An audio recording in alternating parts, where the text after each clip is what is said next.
আমি জগ থেকে কাচের গ্লাসে পানি ঢেলে আমার স্বামীর নতুন বউয়ের দিকে বাড়িয়ে দিলাম। গ্লাসটা দুই হাতে আলতো করে ধরে একদম তৃপ্তি ভরে এক নিঃশ্বাসে সবটুকু পানি খেয়ে নিল। তার তৃষ্ণার্ত গলার উপর দিয়ে পানির প্রথম ঢুক নামতেই যেন সে স্বস্তির নিঃশ্বাস ফেলল। কাচের খালি গ্লাসটা এক পাশে রেখে একগাল হেসে বলল, আহ, বুকটা যেন একদম জুড়িয়ে গেল গো বুবু। বটিতে হাত চালিয়ে যেতে যেতে গম্ভীর গলায় বললাম, নতুন বউ তুমি, তোমার তো এখন ড্রয়িং রুমে সোফায় বসে থাকার কথা, রান্নাঘরে আসছো কেন?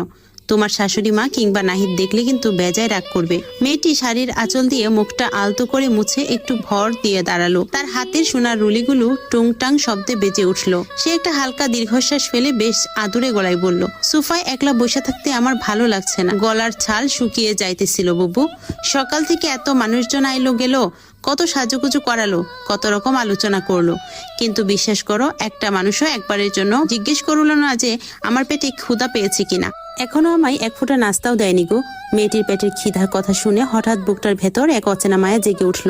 কিন্তু এই মায়া দেখানো যে কত বড় অপরাধ তা তো আমি জানি। নিজের ভেতরের নরম আবেগটুকুকে জোর করে চেপে রেখে বললাম, তোমার শাশুড়ি আর নাহিদ দেখলে খামোখা রাগারাগি করবে, যাও সোফায় গিয়েই বসো। মেয়েটি একটু চঞ্চল চোখে আমার দিকে তাকিয়ে বলল, আমি কি তোমায় খুব বিরক্ত করছি বুবু? আমি হাতের গাজরটা টুকরো করতে করতে কোনো মতে বললাম, না। তাহলে এভাবে চলে যেতে বলছো কেন?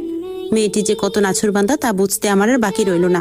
কিন্তু ও যদি এখানে আর এক মুহূর্ত দাঁড়ায় তবে তার সবটা শাস্তি এসে পড়বে আমারই ঘাড়ে। আমি কাজের গতি বাড়িয়ে দিয়ে একটু কড়া সুরে বললাম, তুমি নতুন বউ, এখান থেকে যাও।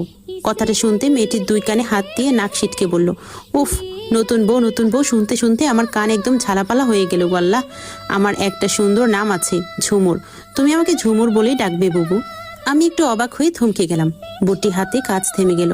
মেয়েটি শুরু থেকেই কোনো দ্বিধা ছাড়া আমাকে বারবার বপু বলে ডেকে চলেছে। যদিও জানতে পারে এই সংসারে আমার আসল পরিচয়টা কি, যদি জানে আমি আর কেউ নই বরং তার স্বামীর সতীন, তখনও কি এত মায়া এত ভালোবাসা নিয়ে আমায় ডাকতে পারবে? নাকি তার চোখেও অন্য সবার মতো ঘৃণার আলো জ্বলে উঠবে? নিজের মনের সংশয়টা আর চেপে রাখতে না পেরে জিজ্ঞেস করেই ফেললাম, আমি কে তা তুমি জানো ঝুমুর? এতবার করে যে আমাকে বুবু বুবু বলছো। ঝুমুর মুঠেও ইতস্তত করলো না, বরং নিজের ঠোঁটের নিচে থাকা কালো তিলটা ভাসিয়ে খিলখিল করে হেসে উত্তর দিল, তুমি তো ওই লম্বা মতো লোকটা তার প্রথম বউ, তাই না গো?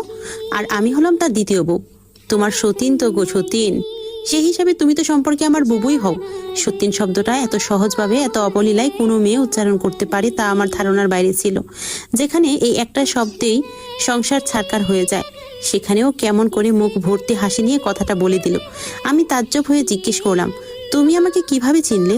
ঝুমুর শাড়ির কচিটা আলতো করে ধরে বলল, পাড়ার ওই যে প্রতিবেশীদের মুখেই শুনলাম, বলছিল নাহিদের নাকি বড় বউ আছে, সে এখন